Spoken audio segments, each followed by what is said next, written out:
Hello. Welcome back. It's good to see you all.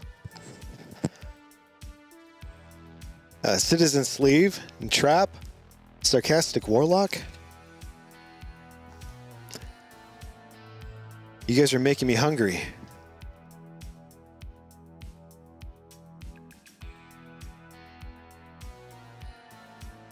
Man, I am excited to show you something. To show you something exciting.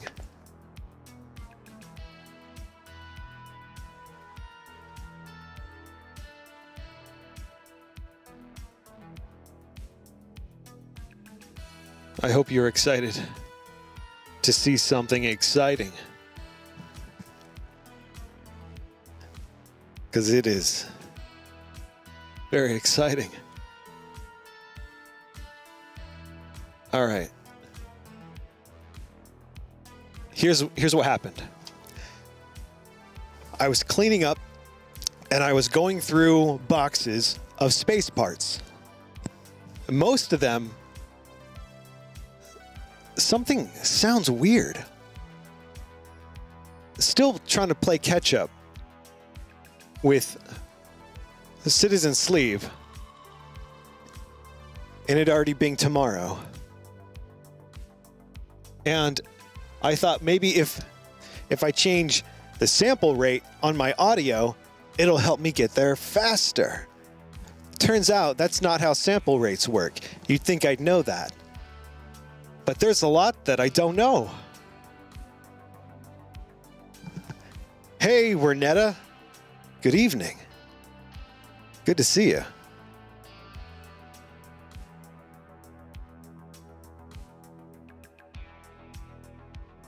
So here's what I got. I found a box of space parts, and in there was this. And it says Terrestrial Reconnaissance and Intervention Force Official Space Journal. And it has my name, Ryker Grey, in the bottom right-hand corner, as you can see right there. It's not the largest thing in the world,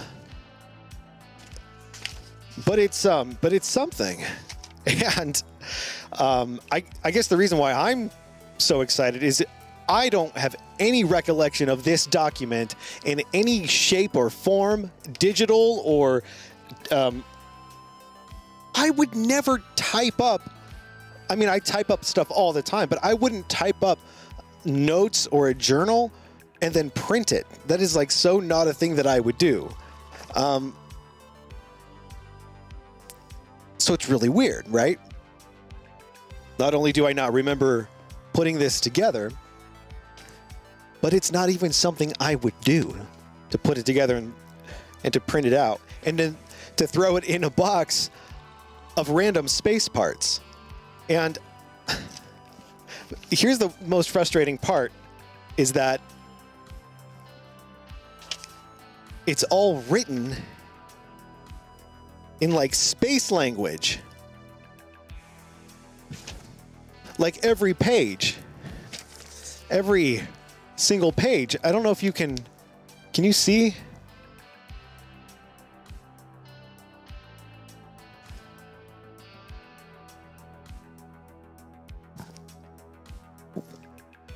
What the fuck am I supposed to do with that? Is what I thought initially. And I'm looking it over. Wingdings. Basically, it's it looks almost like in the Matrix. These cameras don't autofocus, so unfortunately, it's going to be like it's kind of small, but it's in focus there. And it was really weird because I thought, okay, well, that's weird. So I started looking for patterns, and I started trying to put things together, looking at how things were structured, looking at things like bullet points and just anything that stood out to me. And I didn't figure anything out. No, I made no headroom whatsoever. I felt very smart for a little while, like I was going to uncover something. But alas, nothing came.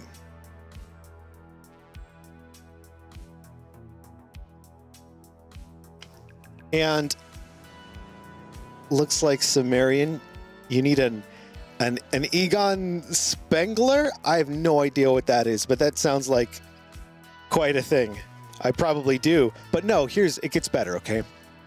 I started looking at this, and I started realizing that I can read this.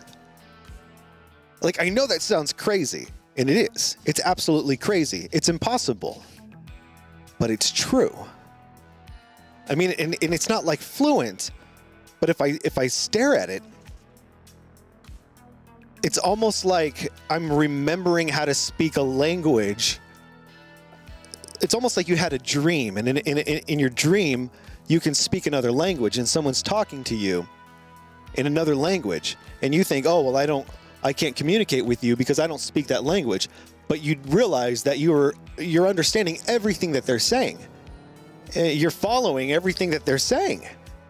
And then all of a sudden you open your mouth and you're speaking the language, and you're like, what is going on? And then the peanut butter shows up. All the peanut butter men start crawling out of the jar. And you think this is a dream. And of course it is. Because there's no peanut butter men on planet Earth. Not yet. So I thought, it's tough to get through. And I can't figure all of it out. I don't think perfectly, but I can get the gist of it. And as I was reading some of this stuff, it did not make any sense at all. I don't know what whoever wrote this was thinking, but I thought maybe I could kind of decipher some of it with you. And you once saw a Batman cartoon that if you try to read in a dream, you were only seeing gibberish. I've always tried to see if that's true, but I don't read in my dreams. You can read it to us. You aren't dreaming. No, I'm not dreaming. This is real life. So I think I will. I think I'm going to try to read this, or at least like certain parts, the stuff that I could make out. There's a lot that I can't make out, and it might not even be a good idea to do it, but I'm going to.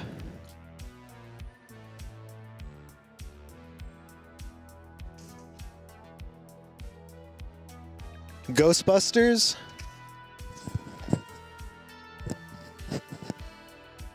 What about Ghostbusters? I love that movie. I haven't seen it in a long time. Is there a reference I'm missing? All right. Here's the thing. A lot of this doesn't make any sense, and some of it will. And I'll provide clarification where things do make sense. But honestly, a lot of this is not my notes. This is not my journal. These are not my experiences. So I'm going to read this, but just understand that if it sounds ridiculous, it's not necessarily true. But it's what's on the page. All right, let's see.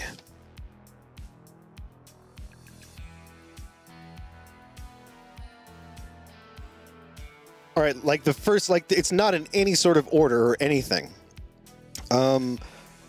So they're fighting and making good progress.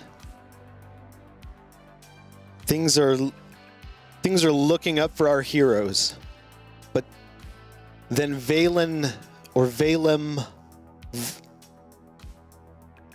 I don't even know how it would be pronounced, how it's supposed to be pronounced, but it's almost like Valem Tenno is like, fuck this. and initiates some plan to scorch the planet and escape. All right, this is really weird. When people die, their bodies get taken away to be fed to the machine. Is really like a mausoleum where the walls are lined with drawers that each comatose body would be slotted into, but not before an adapter is essentially plugged into their BCI, connecting them to the processor farm. In a word, power, but in another word, brains. I mean powerful brains. That's what it actually says. I mean powerful brains. That's what they were after. Brain power. The power of the brain. They were living beyond a future we couldn't possibly imagine. Their galactic identity was on the scale of the gods. We were cattle to them, a utility. But one notably vital to their great power. To their ultimate power. It's like ultimate or great. Jalad, and the walls fell. Darmok and Jalad at Tanagra. Okay.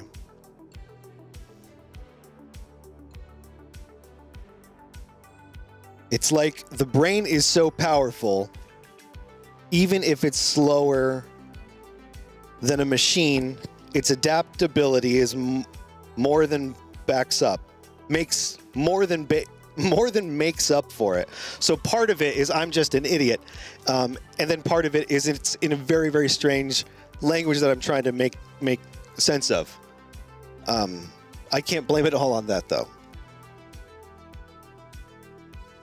Even so, they gave the option, or they have the. So you have the option to use a computer or your brain. Then points at his BCI and says, use your brain. I don't get it. These BCIs make life much more convenient, he says sarcastically. Now, this part is written out totally different than the previous part. It's surprising the amount of power to have more or less on tap. I imagine it could have been easy to sell if only mentioning the benefits. These days, though, most see it as necessary. But there's the thing with power. Apparently, it's addicting because it didn't take long at all for a few to convince many that they should donate their brain power to. Holy smokes. Okay. All right. That's the first time I've read it that far down. I know what that's talking about. There was this whole thing that happened on a planet, and this is the kind of thing that Raid would kill me for talking about, but hey, this is what we can do now. And part of the reason I think that he wouldn't want me to is because I would do such a terrible job explaining this.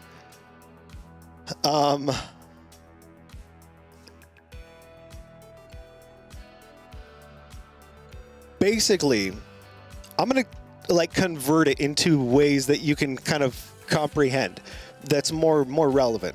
So imagine NVIDIA creates a great brain-computer interface, right? So you have this planet, you have this society. They're just imagine that they're very similar to us currently. Then all of a sudden, new technology, BCI technology comes on board. It's wonderful. It's great. It solves problems people don't even expect to be solved. And one of these problems is it solves homelessness. And the way it does that on this planet is they realize that the computing power of even a somewhat healthy human brain is amazing and almost limitless to a certain degree. And so to have someone, like, imagine if you're wearing like your VR headset and you are providing compute power back to Valve while you're wearing that headset, right? You're still getting the experience that you want, the experience that you paid for, that you signed up for. It's the best VR essentially you could ever imagine. And the trade-off is you're allowing them to take a percentage of your brain's available processing power and make it available sort of like in the cloud. And they're able to run great games and run complex AI systems and rent out portions of this computing power to different corporations or governments or whatever, interested party might have the money. And then all of a sudden, everyone becomes valuable. Everyone, you can go down, what's the word? They have these words. They're like community centers, like processing centers or something like that. But people could go down there and sit down, and it's almost like going to like a movie theater, except you're being paid to come down there. So people on this planet, they ended up like quitting all their jobs, not like all at once, but people were like, hey, you know what? I can make more money if I go down there and essentially play in VR, right? And whatever that looks like to anybody, that it doesn't necessarily have to be like playing Beat Saber all day long, but it could be something like having the most amazing meditation session that you've ever experienced, that you could ever experience. Whatever the thing is that you want to experience, that's what they're experiencing. And the trade-off is allowing them their compute power essentially to be available to the company. So then people just stop going to work because they can do that all day. Then all of a sudden, so many things are cured because even violent people are essentially cured when they're in whatever they call it. I don't know what it's called. You can call it VR or whatever, but it's a little more than that. And then that turns into like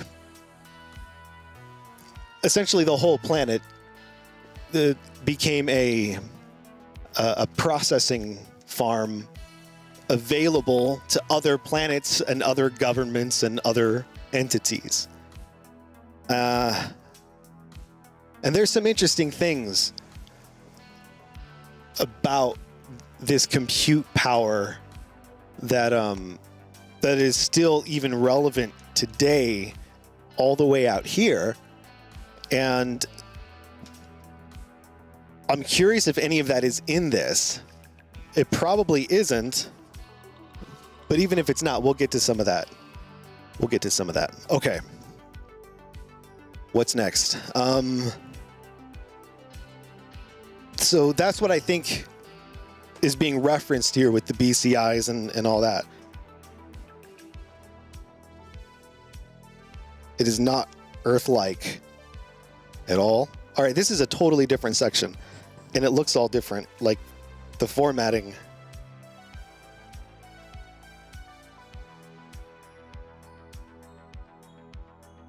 Something about I had to write some thoughts or write some thoughts. I think that's what it. It is not like Earth, but it is sort of like Earth. It's roughly the size of Mercury, 1,516 mile radius. Use VR. and run space exploration to get visual understanding. This almost sounds like instructions. So the actual size may be bigger.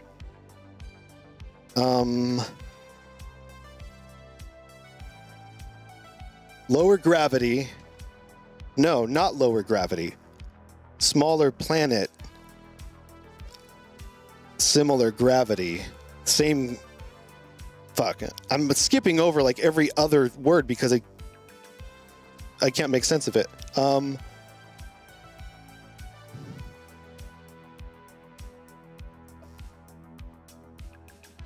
The density is going on about density. Just increase the density. The density is increased, and it's essentially saying that the density increases the gravitational effect. This is where it gets interesting. That's what it says. That's not my commentary. Rather than Earth, or like Earth, rather than something like Earth, the planet is made of a dense golden mineral, material mineral, a dense conductive mineral, and it contains many veins of the mineral running through the planet.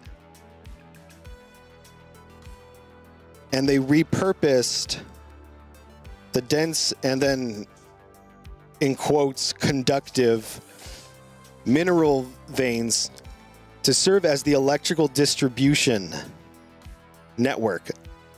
I think that's network. I mean, seems right. Over time, veins influence cities, placement, and other important structures. Cartographers mapped out.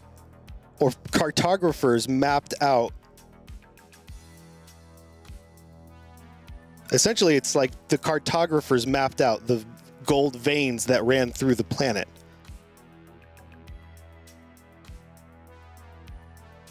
Gem-based technology and heavy metal powered technology. I fucking like that. That's cool. Metals conduct electricity. That's sort of right, which is how these people distribute electrical power, as well as communications in communities, between communities. Crystals. Oh, he's basically describing data gems. Crystals, which is what the data gems are made of, conduct light and is responsible for their holographic data gem technology. Jeez, this sounds like it's written by, at least the way I'm reading it, like an 8-year-old that doesn't understand what he's talking about. But some of these things are right. Like he's referencing data gems, which are totally real. And heavy metal is a fucking real thing. So, and then he says, so metal versus crystal, electricity versus light, shock weapons versus laser weapons. And then he has what looks like a bunch of links.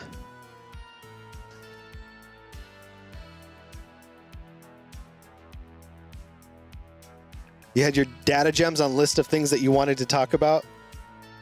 We'll talk about data gems sometime. They're super boring, but we can talk about them. All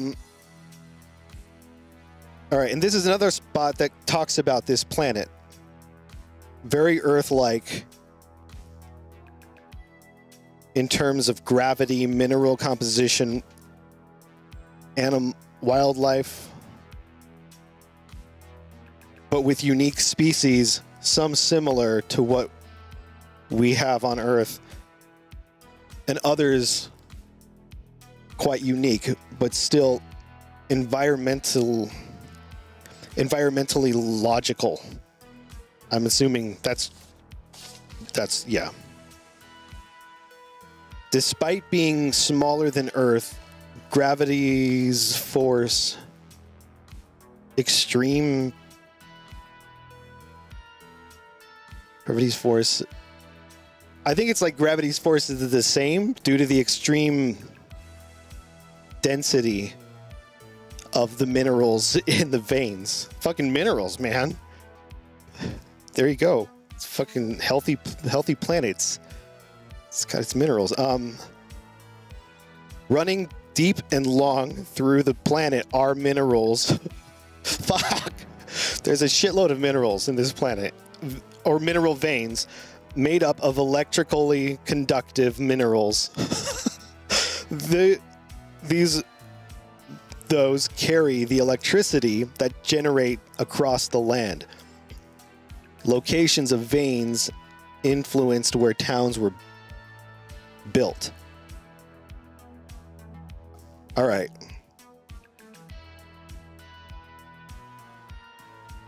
Okay. I mean, it's really weird, right? This isn't too weird. I don't know what too weird is anymore.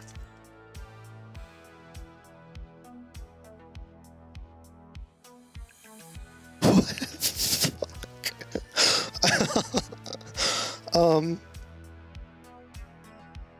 What? I don't even understand. This is like, okay, we have to keep going because I have to figure out what the hell is going on this page. Okay, all right. If you're still with me, let's continue. At some point in their history, began harvesting, mining. They faced opposition from their government. There was one senator in particular who took such issue with the initiative, I recognize that word, that she left office and decided and dedicated her life to defending helpless planets. She had spent decades trying to fight off inners.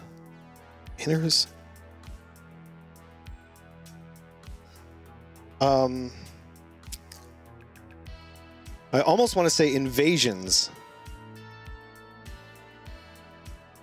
Decades trying to fight off invasions to no avail. She struggled to find a way to warn and prepare native inhabitants against such a powerful adversary.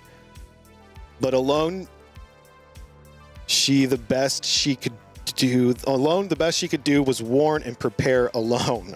She's alone. She knew the weaknesses of the invaders' technology, and she studied heavily to become familiar with any native technology. After many similar experiences, she had become quite adept at identifying the best warning targets.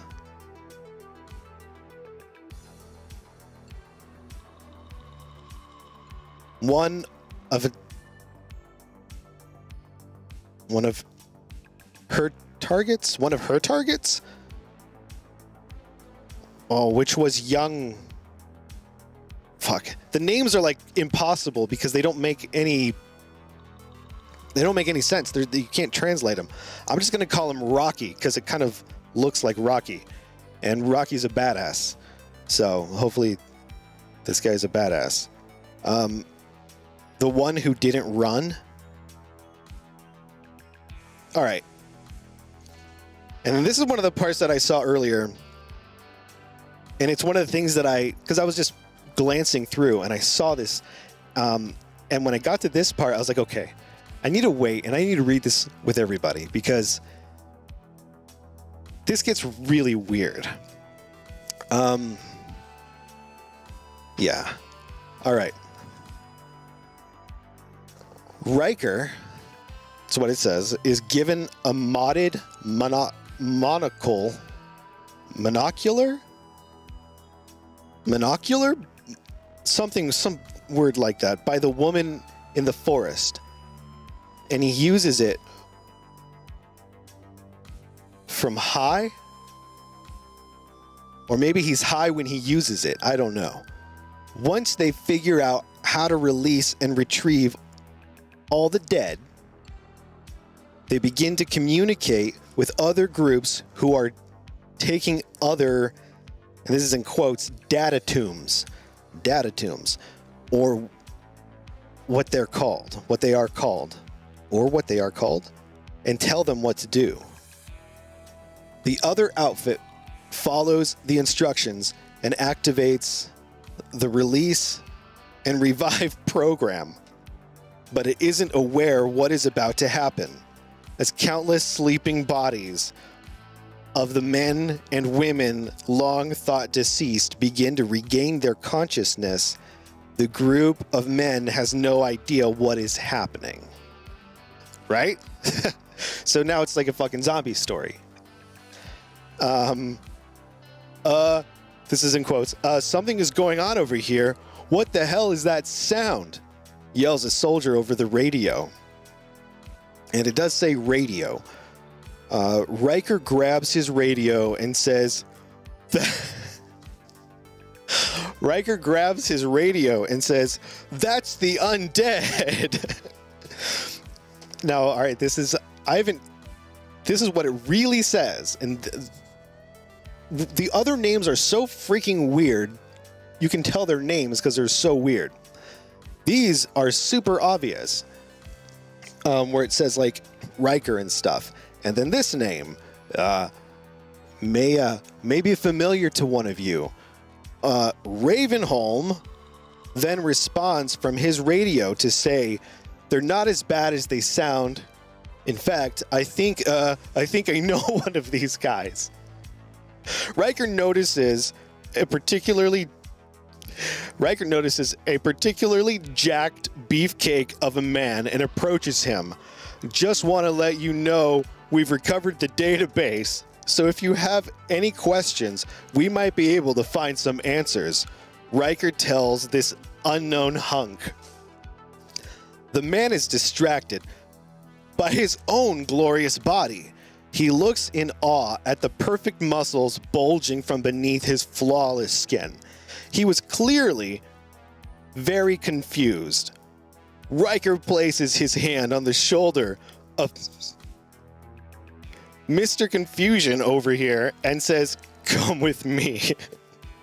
The man follows Ryker downstairs and into a medical office where they have smoking hot chocolate and discuss, it literally says this, where they have smoking hot chocolate and discuss the unusual turn of events. "How do you feel right now?"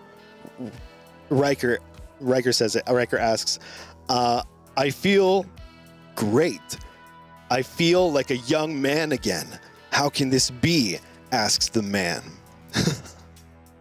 Ryker, just as confused as this man, says, "I wish I knew. What do you remember?" "I remember? I remember." Okay, no. The man's having trouble remembering it. "I remember," the man says, the man says as he looks down at his chest, placing his hand over his heart. After a pause, he says, "I was stabbed, no, impaled on a gold spike. I surely died. Yet here I stand. What is this place? Who are you?" asks the man. "I'm so sorry. I'm Ryker. I'm the, like it literally says, I'm the leader of the resistance." Ryker says with an unsure reluctance. He continues, "This place is called a data tomb, and it's part of their whole plan. Apparently, they don't kill everyone they capture. Some lucky bastards get brought to these places where they're connected directly into the cloud 24/7. I fear I might be a little unfamiliar with many of these things you speak of, the man says to Ryker. Oh, I see. Your memory is quite damaged. It's okay. It'll all return in time, Ryker says reassuringly. Is there anything else you remember? How were you impaled on a gold spike? Ryker asks. I was fighting. I was fighting with someone. The man looks lost. I was fighting with someone. The man looks lost in thought, but then responds, the wind. He was pushing me with the wind. It was then that Ryker realized just who was standing before him. All right, I haven't even gotten to this part yet. Ryker walked over to one of his soldiers standing by the door and whispered something into his ear before the doorman quickly walked back upstairs. Ryker began to tell this man the way the world was now. He told him about the invaders. And he told him about... All right, so earlier it was invaders. He told him about Valem. Valem! The man shouts. That's the creature that killed me. Well, it just so happens we're heading to see him right now. And if you'd like to tag along, we'd love to have you join us, says Ryker, smiling and extending his hand. I shall most certainly join you, my friend, the man says as he takes Ryker's hand and stands to his feet. As Ryker turns around and is about to open the double doors heading back to the main lobby, the man says, but I don't even know my name. Ryker, with his hands on the door in front of him, pauses and says, I do. And with that, he opens the two doors, revealing all of Ryker's men standing at attention. And he says, it is my greatest honor to present to you the leader of the West Guard, ruler of West Area in the overland of Dalentarth, the last to stand up to Valem, the last free man, Rocky. All the men cheer as Rocky walks in and greets them. Ryker leads him out to a horse and gives him gear as the rest of the men are tending to the remaining undead before they all head back to the woman in the forest.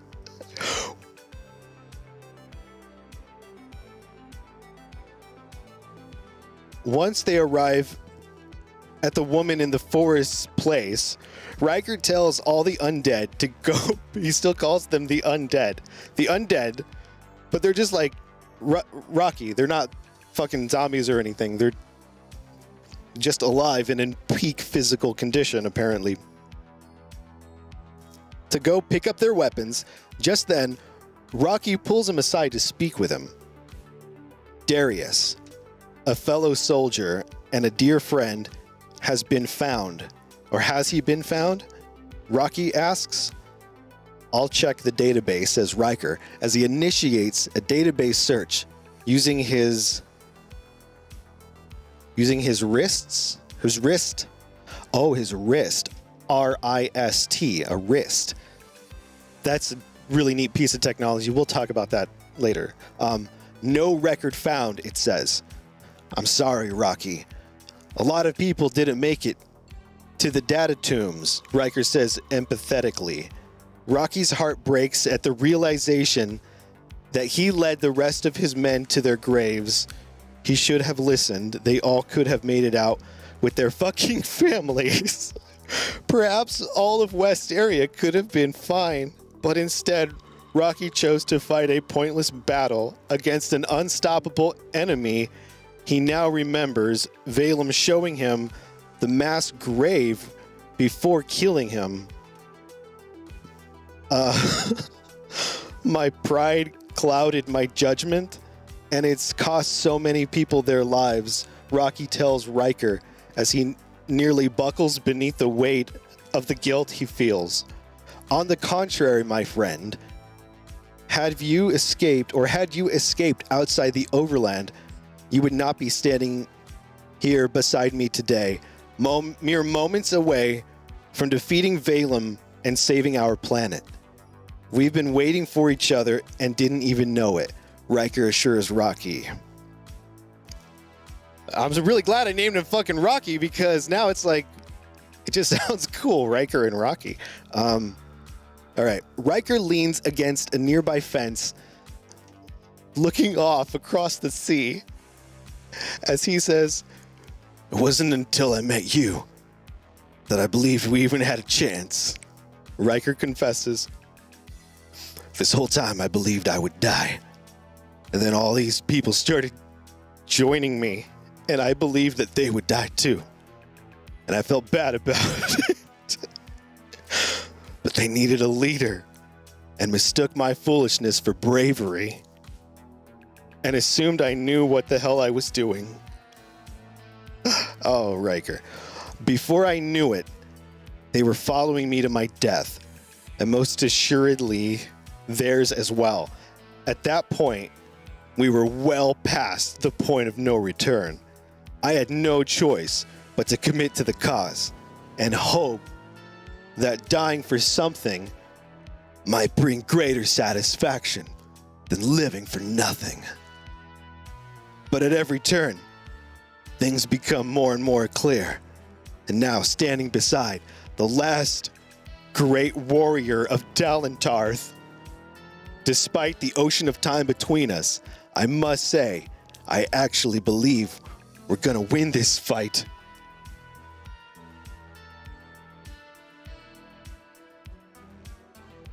Oh, fuck. When the letters are weird, it's hard to make it out. And it's only because of the choice you made to fight for what is yours all those years ago.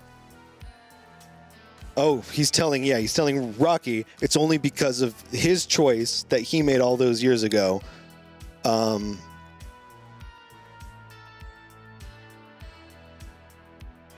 Well, the fight isn't over, and you've been given a second chance to make Valem pay. I hope you can see the opportunity we've been given as I have, Ryker said as he placed his hand on Rocky's shoulders. Again, with the hands on the shoulders. I don't do that. Before being called off to address something. When Rocky is pushing the rock, all right, so there's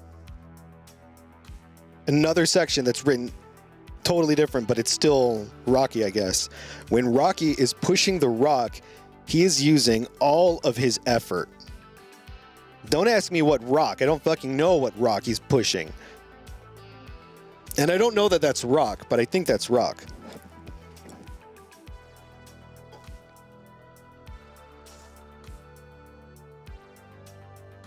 He's using all of his effort and all of his, and then in parentheses, massive muscles. Maybe it's the tremendous act of excursion?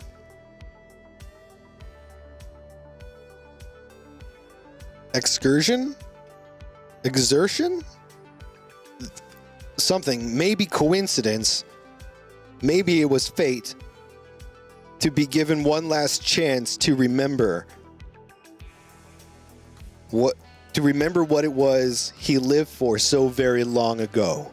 But suddenly, his memories began to come smashing back to him, one after the other, step after step, as he pushed the rock. The sequence of events leading to his demise played back in his mind in reverse order. He remembered it all. He remembered all. He remembered his wife. He remembered his child, whom he never knew. He remembered his West area. He remembered Westeria and all those who lived there. He remembered his mother and father and the songs they used to sing together. when he was a child, or the songs they would sing when he was a child. He remembered the myths and the legends that inspired him when he was young. He remembered the woman in the forest. He remembered her prophecy. He realized that he could never dream of a great cause or greater cause to give his life for. In his mind, fate was bestowing upon him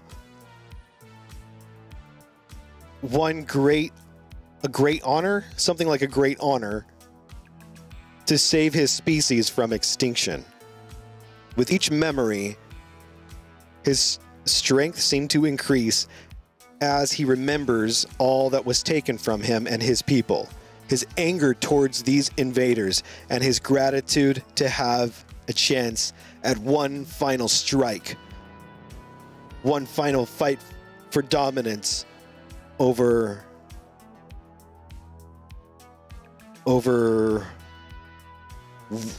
representation.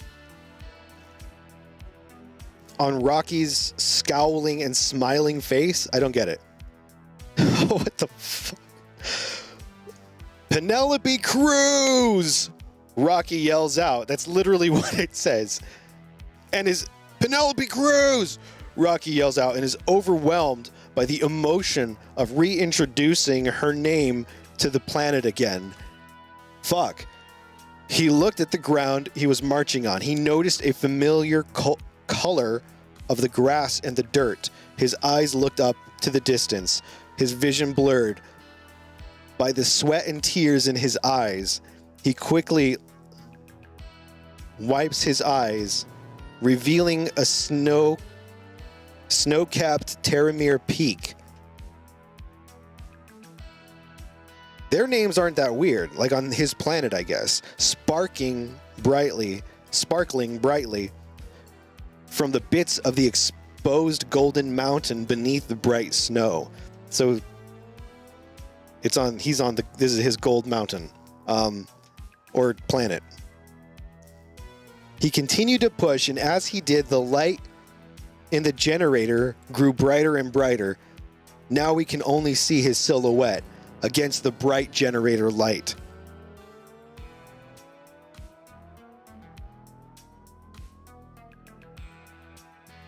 There's a bunch of lines that I have no clue what even those letters are. I hope this works, says Ryker. Ravenholm nods and says, yeah, me too, as he looks at Ryker with quite the no duh face. It says the no duh in quotes face. I hope this works, says Ryker.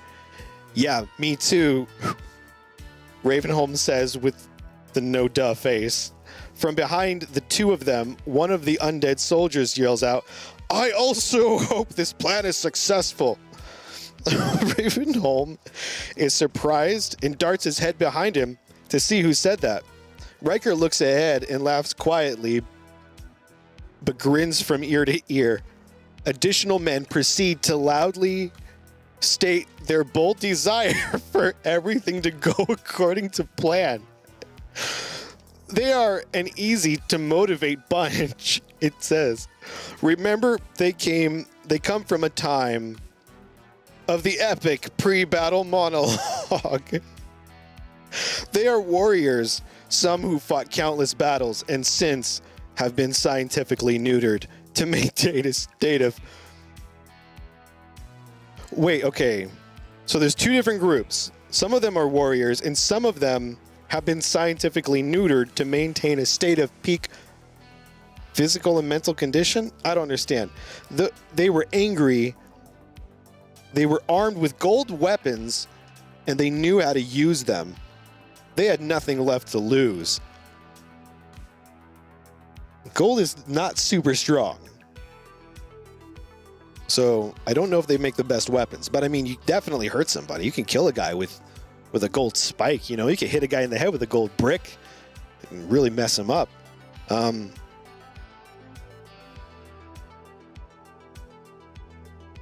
Additional, no, we already saw that. Gold.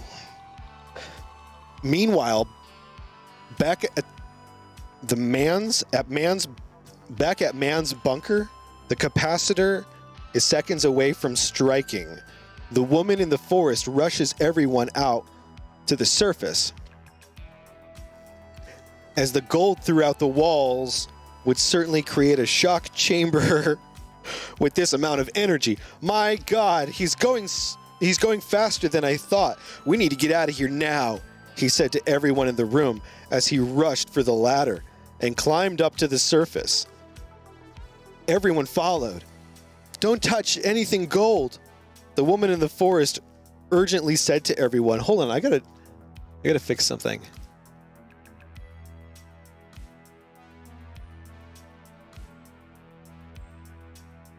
There. Wait.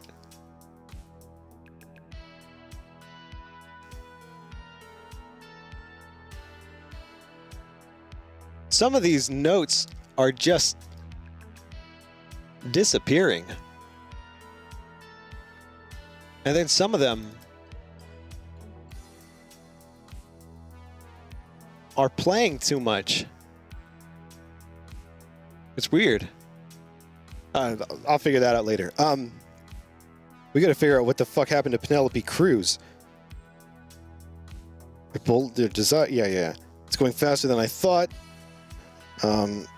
Rocky is still spinning the generator. Don't touch anything. Yeah, don't touch anything gold. The woman in the forest. It still says the woman in the forest urgently said to everyone.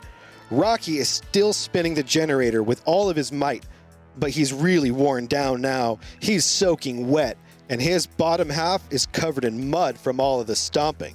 As he continues his march, he recalls his encounter with Valem Tenno. And then this is in quotes. I'll be sure no one ever knows your name. He recalls Valem telling him. He then recalls the moment he told Ryker that he doesn't remember his own name. That's okay. I do, Ryker said. Rocky was not forgotten, and he wanted to be sure that Valem knew that. Oh, fuck, Rocky's pissed. So with all the remaining power he had left within him, Rocky exerted his final push as he roared into the sky. A roar followed by an intense electrical explosion. As the woman in the forest capacitor had fully energized and released its payload back into the veins, the generator's close proximity to the woman in the forest's bunker caused a massive electrical explosion that destroyed both the generator as well as Rocky. Fuck! An extremely powerful wave of energy raced across every gold vein that made contact with the woman in the forest's capacitor, and even arced to adjacent gold veins. The woman in the forest turns and looks at the tower Ryker's group was headed to and sees its lights are no longer flashing. It worked. Oh, it worked! It worked! Ryker and his men notice the power is completely down. I know, fuck, I would love to do voices, but the problem is I don't know where, what I'm reading. So I don't even know, half the time I don't know who I'm reading, who I'm reading for or whatever. Ryker and his men notice the power is completely down and they bolt it towards the tower as fast as they can. When they reach the facility, they can hear all the panic and commotion inside. They kick the door open and they stand there facing the enemies across the room. They slowly walk into the room while they remove each BCI crystal-powered device or piece of equipment and drop them to the floor. They kick the door open. Yeah. Slowly, they remove.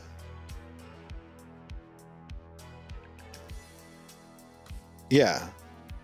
I don't understand they remove each BCI crystal-powered equipment device and drop them to the floor. The enemies are panicking as they cannot get their weapons to activate due to the damage that was done by the energy shock. Oh, the enemy's weapons are fucked up because the energy shock disabled their weapons because the whole planet has the gold, and then they did the big thing in the energy in the capacitor, and then it like filled up and then launched the energy out into the gold, and then everything attached to the gold, I'm assuming, is now fucked up. So their energy weapons or whatever don't work. They're walking back to a corner of the room as the group continues their steady approach, weapons in hand. Just then, the two undead guardsmen run into the room, and without any delay, they each throw their weapons at the enemy soldiers, killing them. They quickly retrieve their weapons and run down the hallway to the next room. That's funny. So they're walking back into the corner of the room as the group continues their steady approach, walking with their weapons in hand, and just then, two undead guardsmen, so these are good guys, run past the dudes walking all like badass and slow, and they just throw the weapons at the enemies and kill them. They retrieve their weapons and they run down the hallway to the next room. Ryker and Ravenholm run into the facility to see a group of men standing there, and they say, "What are you doing?" Then Ravenholm motions Ryker's attention to the two dead enemy soldiers. Ryker then looks back at the men and says, "Wow, great job, boys," before heading down to the long corridor to find and destroy Valem. They didn't do it. All right. This is the end of it. And it's another different section. It says, we're going to have a lot of people to arm the undead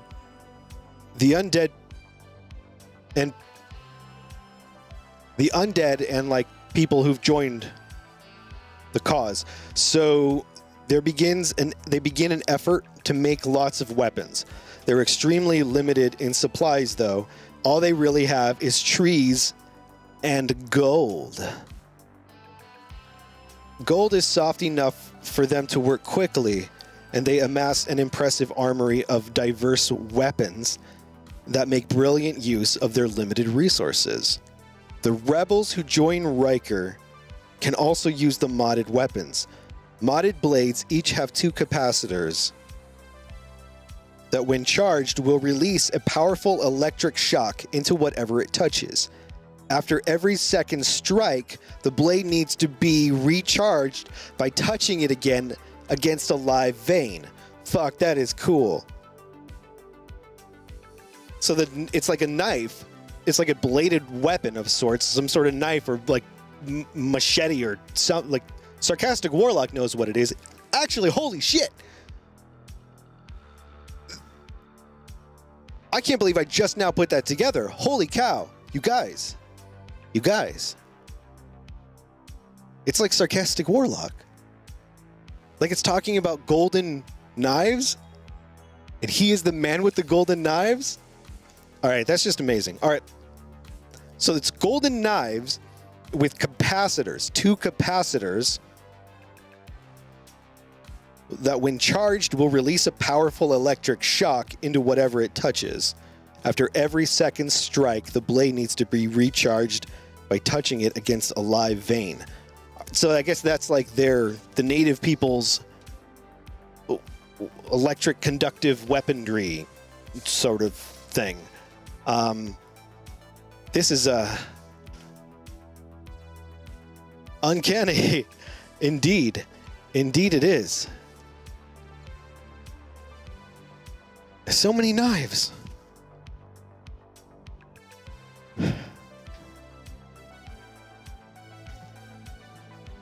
So that's what I found. And it's super weird. And that was everything. That was all of it.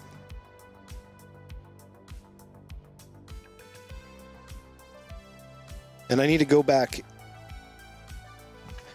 I don't know. I need to like take some time maybe. Because I'm sure I got a lot of that wrong. seen on like some spots, it's like it has the actual word. It doesn't make sense. I don't know why. Like right here. I don't know if you can see it right there. It says it worked.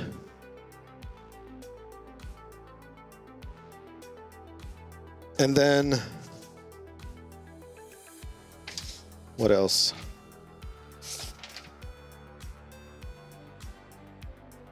There were some other ones.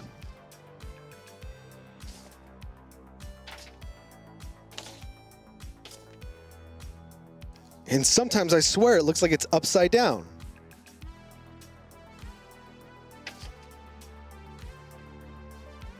And the only reason I know it's not is because it was stapled when I found it. Okay, there's one right here. It says record found. Or no record found. RIST, R-I-S-T, no record found. Those are in, they're not in that weird language. So, there's another one right here. I do. And I keep feeling like I'm seeing Ryker, but it's like one of the letters, or like a lot of the letters have a similar R sort of shape or something. I don't know. But I have more boxes of space parts that, while I don't think... Yeah, Nemo, it was just in a box. It was really weird. And I've like crap loads of... I've tons of bins, and it's actually like a whole thing. And I have all these parts in these bins. Most of these parts are broken. They don't work anymore, but I can't just throw them in the garbage. So I hang on to them, and I end up not going in through these boxes and through these bins at all, ever, because most of the parts are broken. I've already used everything I had to build Raid, essentially, and so everything else is just stuff that I can't really throw out. So I haven't gone through these boxes in maybe years. Well, I mean, definitely years, but maybe 10 years? I mean, but it's irrelevant because I have zero recollection of writing this. And I only roughly know what I'm even referencing in here. But I wouldn't put it past Raid to try and deceive me or gaslight me or something. And I wouldn't be surprised if I'd found this. And so the first thing that I thought was, okay, this is some Raid bullshit. And I thought, I'm going to read this and it's just going to say Raid is the best and Ryker should listen to Raid more often or something stupid like that. But it doesn't say anything about Raid. And it's specifically the kind of stuff that Raid doesn't want me to talk about. And it almost feels fucking cool to just talk about it. Because some of the stuff, like, not really these things in particular. I mean, there's a couple of things that we could talk about. But this is the kind of stuff that I've been really wanting to share with you guys for a long time. I mean, not this, because I didn't fucking know about it. But I feel like this is a good maybe launching point for some of the things. And there's some references to things in here too that kind of play a bigger role in my personal history, and I think it'd be really fun to talk about some of that stuff. And we're going to do that. We'll have to do that. I appreciate you guys hanging out and sticking around for this, whatever the heck it is. I don't know. Raid would probably say it's bullshit. But hey, we had a really good Warzone Wednesday. And if I don't play any games, then that just means that the last game I played, we got first place. First place. Pittsburgh Pit Boys. It wasn't taking me a long time to think of that. I was pausing for dramatic effect.